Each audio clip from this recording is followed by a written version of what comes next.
do spell Seligson to everybody. And thank you for coming. It's very nice to see all of you here. There'll probably be more people coming in a bit later, and some of them told me before, so I said okay, don't worry. And we're going to get started. You're not sitting. Thanks for coming. I don't know if the acoustics are okay. If you can't hear anything, or if my stupid British accent confuses you a little bit, then just wave and I'll rewind and go again. Okay, so really, just if you can't hear because of the sound, just wave and don't miss things. It's not worth it. Okay. Two things. The title of the talk is really about efficient classroom management, and Hinata's going to do bits and pieces as well, because it's a talk I gave at Brasil, but I'm going to expand it quite a lot and also change it to make it more relevant for you, because here in our language we've got a lot of teachers who are moving from smaller groups to larger groups. We're going to look at the differences between sort of teaching a small group and teaching a large group, because they're quite significant differences. We'll elicit some of those from you later. A little bit of housekeeping. If your mobile rings during this talk, you will be required to take off one substantial piece of clothing. I'm not talking about earrings or shoes. I want something big like this ridiculous t-shirt. Okay. So let's have a look at teaching, what teaching is really like. Is the volume okay? Can you hear me? Even at the back? Okay. If I start to dip or get hysterical, just wave and I'll slow down or pick up.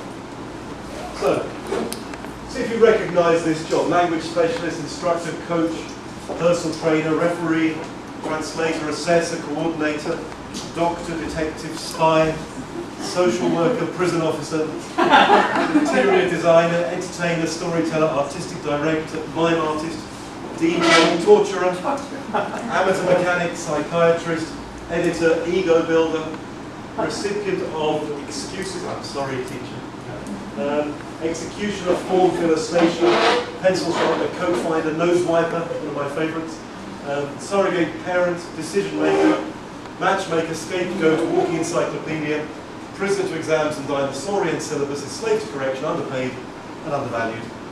But you can just call me, what profession could this be? Familiar to you at all? It could be any job in the world, really, couldn't it? Is it a, oh sorry, wrong thing. It's an English teacher. Okay. So if you look at that, we have many, many, many roles, and most of them are managerial.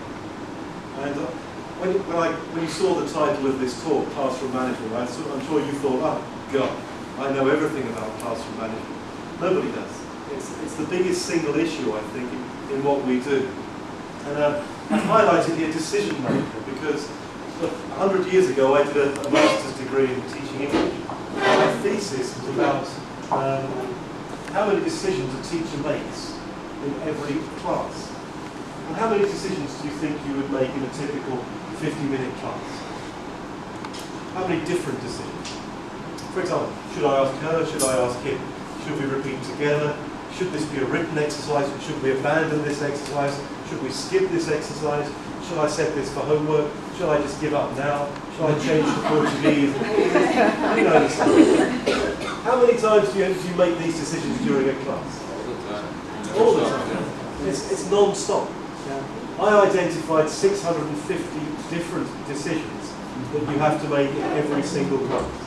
But not just once. Some of them you make hundreds of times. And that's why teaching is tiring. It's not because of being an intellectual job. It's actually the number of decisions on your feet of things that you have to decide. So we're going to look at some of the criteria behind that today. Oops, sorry, I'm giving away the